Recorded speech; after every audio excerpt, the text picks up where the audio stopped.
Bismillahirrahmanirrahim. Assalamu alaikum. My name is Hassan and today we are going to create FTP account in iPage hosting.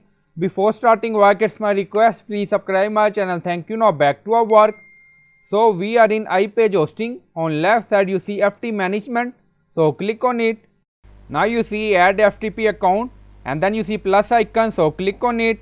Then you see add FTP user setting. So you can add username, password, and then you see currently selected. So you can select home directory according to your requirement. So now we are going to add username, password.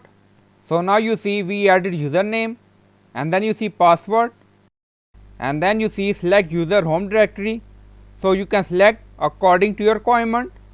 Now you see all file and folder and then you see create user. So click on it. So in this way you can create FTP account in iPage hosting. So I hope you like this video. Please like, comment, share, subscribe. Thank you for watching.